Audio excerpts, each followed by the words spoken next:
Olá, professor. Tudo bem? Espero que o senhor esteja bem. Bom, eu vou dando início aqui à apresentação do seminário, da terceira unidade de filosofia.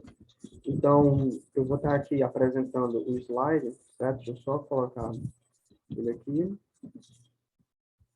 Bom, então, vamos lá, né?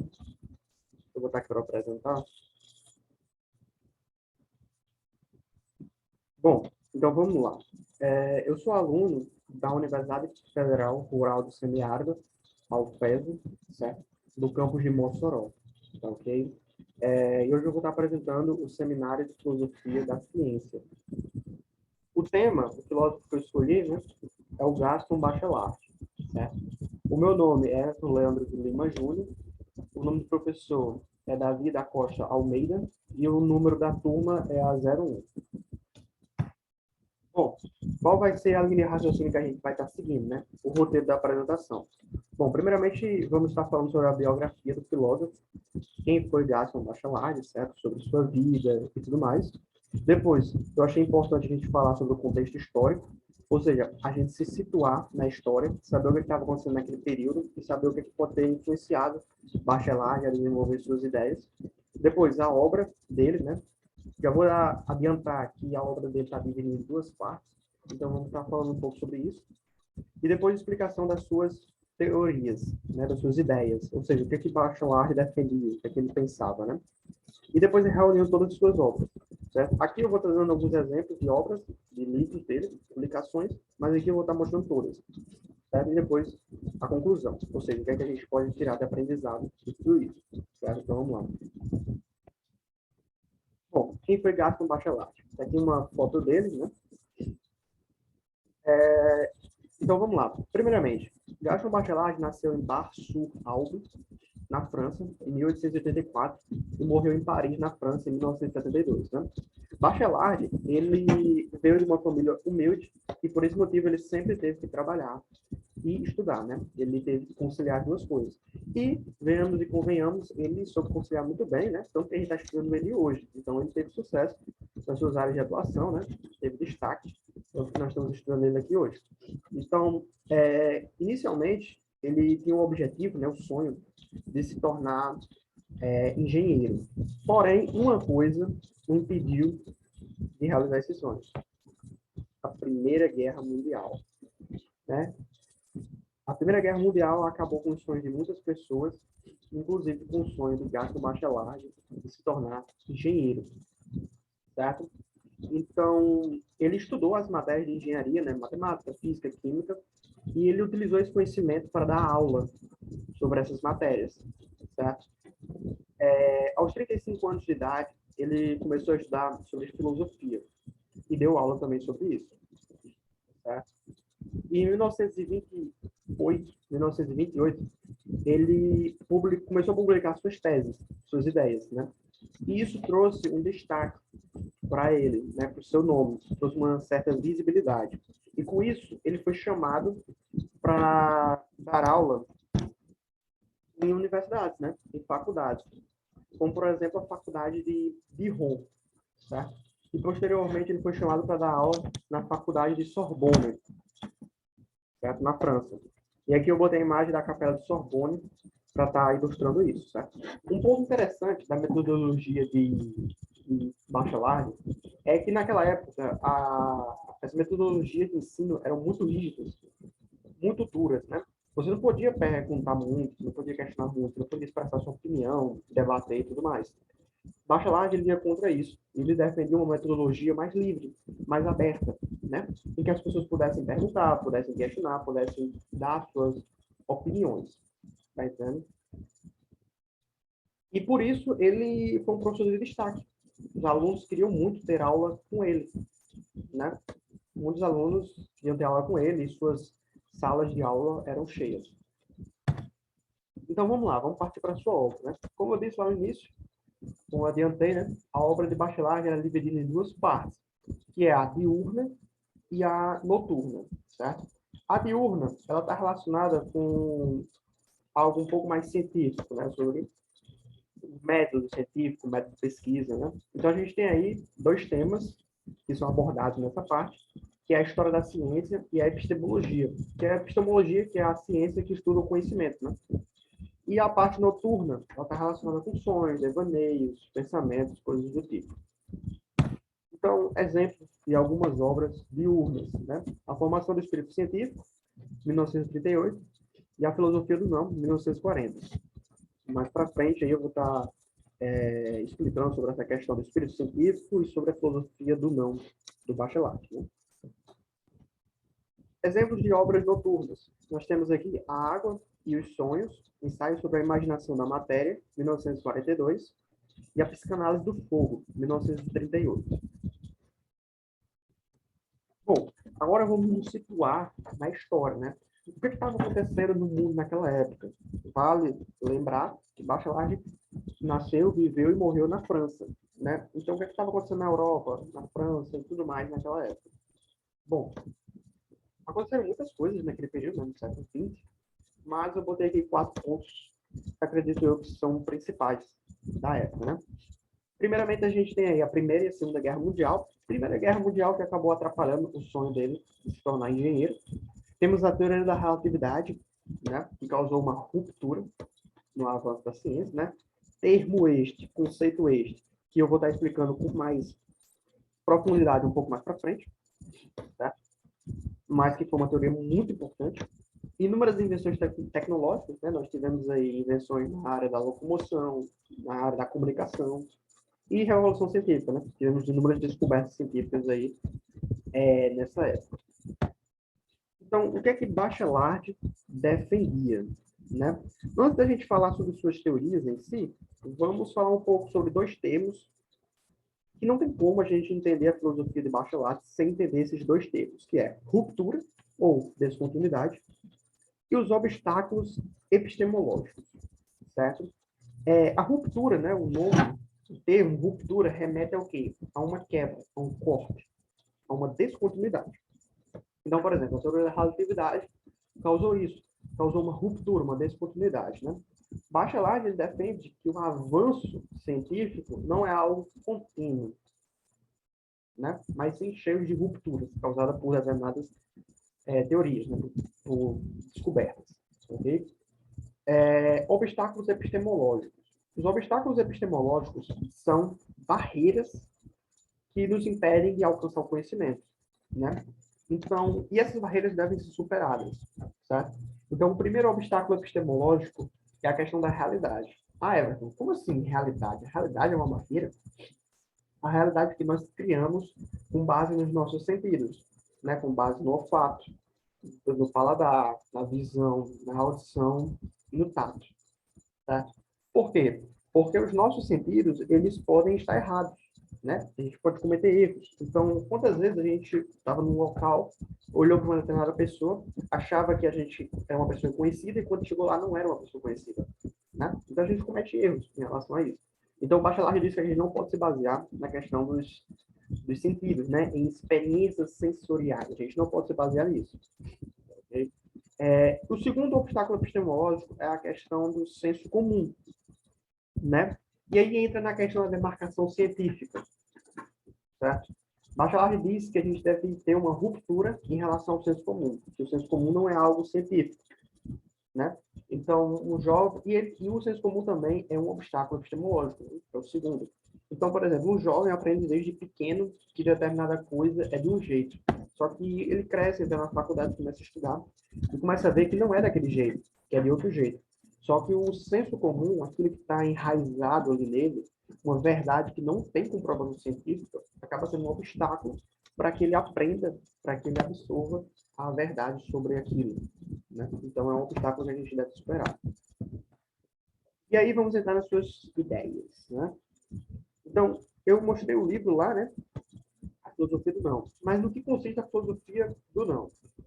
Essa filosofia do não está relacionada com negação. Bachelard diz que para a ciência ela evoluir, deve haver uma negação em relação às ideias que antes eram tidas como verdadeiras, mas que posteriormente foram comprovadas como falsas. Exemplo. Antigamente, né? Vamos voltar aí alguns anos no tempo. Antigamente acreditava-se que a Terra fosse o centro do universo. E aí, lá, Galileu comprovou que não, que a Terra não é o centro do universo. Ao contrário, a Terra, ela orbita de forma elíptica ao redor do Sol, junto com vários outros planetas, certo? Então, a gente deve negar a ideia anterior de que a Terra seria o centro do universo. O que faz total sentido, né? Você não pode, por exemplo, pegar uma ideia que seja falsa, uma ideia errada, e usar nas suas teorias, nos seus estudos, nas suas teses, nos seus cálculos. Isso vai causar erros. Então, deve haver o quê? Uma negação, certo? Abandono. E, sim, a ciência, ela desenvolve com base nisso. Você negar aquilo que já foi comprovado ser falso. Abandono do senso comum. E aí a gente volta para a questão do quê? Da ruptura com o senso comum, né? E da demarcação científica, né? O senso comum não faz parte da ciência, né? E deve haver uma ruptura, deve haver um abandono do senso comum.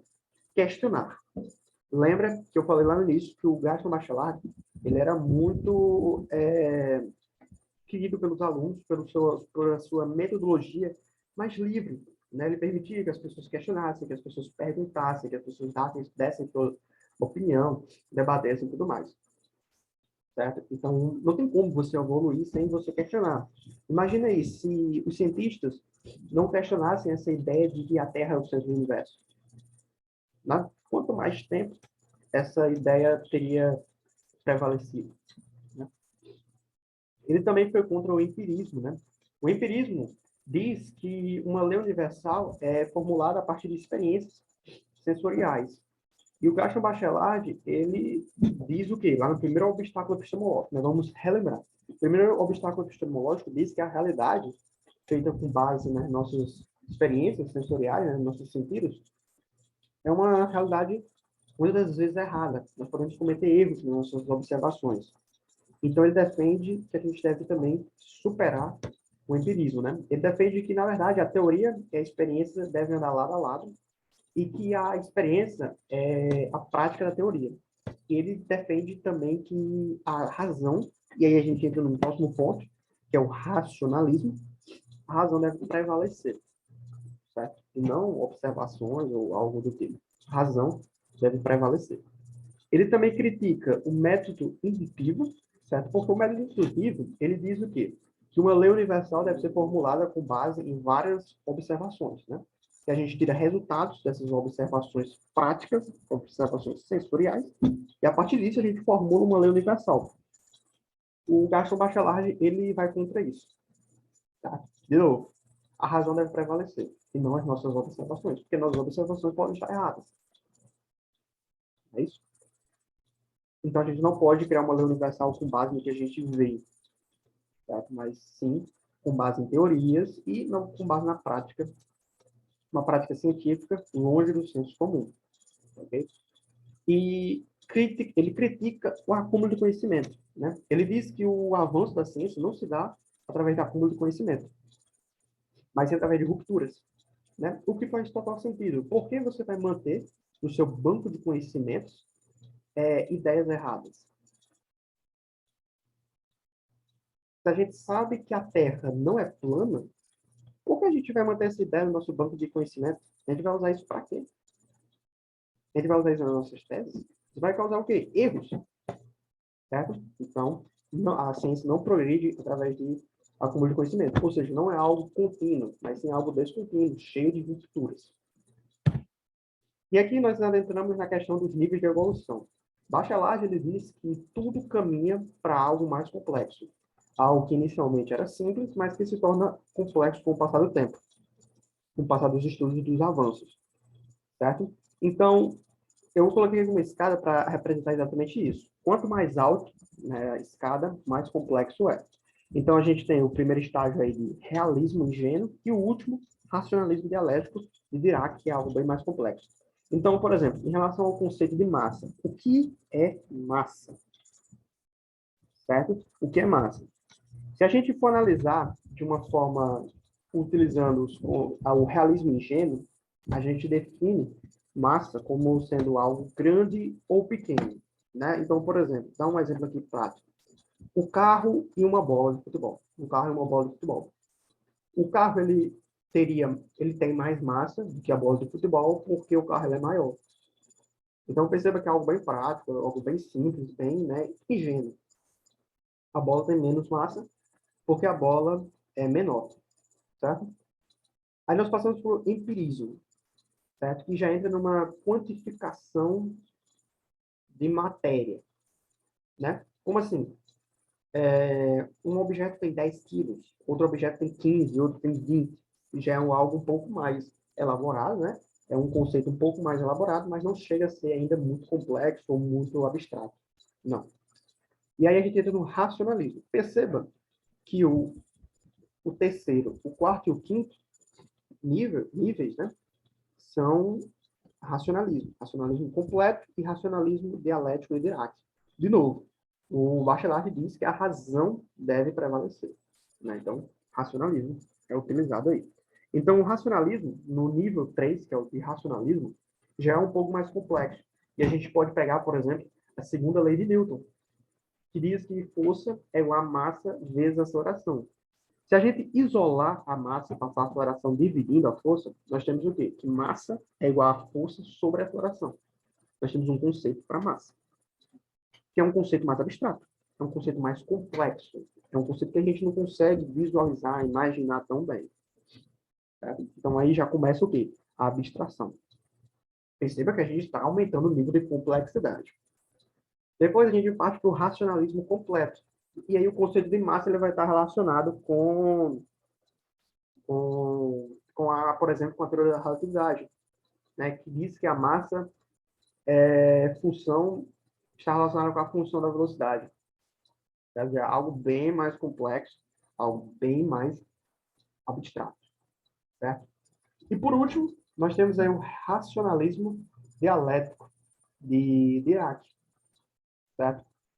Que já é algo, um nível de complexidade bem mais alto, né?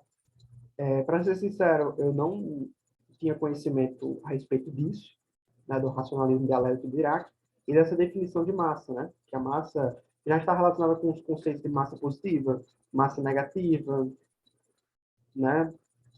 Aí vem o conceito de massa dialética e tudo mais. Acredito que eu não vá nem ver esse conceito na faculdade, né? Porque é de um nível bem mais complexo, mas é um conceito de massa. E através disso a gente pode ver o aumento da complexidade, né? Como eu disse, Bachelard ele defende a ideia de que as teorias, as teses caminham sempre para algo mais complexo. E aqui, ó, as obras dele, né? Estão misturadas aqui as obras diurnas e noturnas, né? Mas relembrando, as obras diurnas estão relacionadas com a história da ciência, com a epistemologia, né? Com algo mais técnico, algo mais científico, método de pesquisa e tudo mais.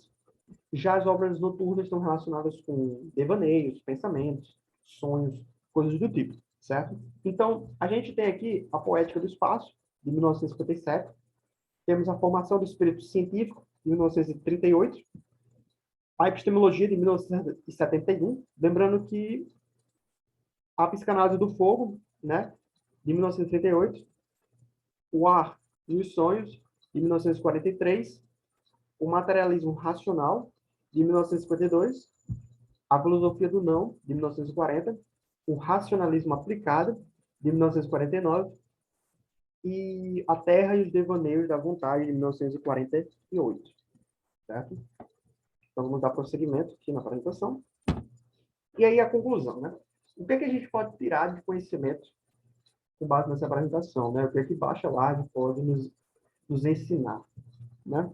Então, a partir do que foi exposto aqui, com base nas teses de Gaston Bachelard, torna-se evidente que o conhecimento caminha cada vez mais para algo mais complexo. E foi o que eu mostrei lá, né? Na escadinha aí, né? Que começa lá em algo bem simples, no realismo ingênuo, e parte até chegar no racionalismo dialético de Dirac, que é algo bem mais complexo, algo bem mais elaborado, certo? E que devemos deixar de lado todo o senso comum. E aí entra a questão da ruptura, a questão da demarcação científica. O senso comum não faz parte da ciência. Certo? A ciência se baseia o quê? Na razão. Okay? E partir para conhecimentos mais substanciais, mais científicos, ou seja, mais complexos, né? Que tem aí a utilização da razão como base, A teoria caminha lado a lado com a prática, né? A prática, a experiência, a prática da teoria, né? Também ficou claro os obstáculos que a sociedade deve superar para, então, conseguir encontrar a verdade. Obstáculos esses denominados obstáculos epistemológicos. E aí, relembrando, né? Fazendo uma breve revisão, os obstáculos que eu falei lá no início, né? Que são o da realidade e do senso comum. Né? O da realidade, criado com base nos nossos sentidos, né? Em experiências sensoriais, e o senso comum também é um obstáculo epistemológico, né? Que a gente deve se desvencilhar disso. E deve haver o quê? Uma ruptura, né? E que a ciência evolui com base nisso, com base em rupturas. Não é algo contínuo, né? Nessa época existiam filósofos que defendiam a corrente de pensamento de continuidade, que a ciência evolui de forma contínua, acúmulo de conhecimento, mas o Bachelard ele vai contra isso, certo? Ele vai bater de frente com isso, vai dizer que não, a ciência não acumula conhecimento, a ciência não é algo contínuo, mas sim algo descontínuo, cheio de rupturas, né? E a teoria da relatividade, por exemplo, foi um grande exemplo disso, né? Ela causou uma ruptura muito grande na forma de ver o mundo, né? Na forma de ver as coisas. A gente via de uma determinada forma e a partir da teoria da relatividade isso mudou, ok?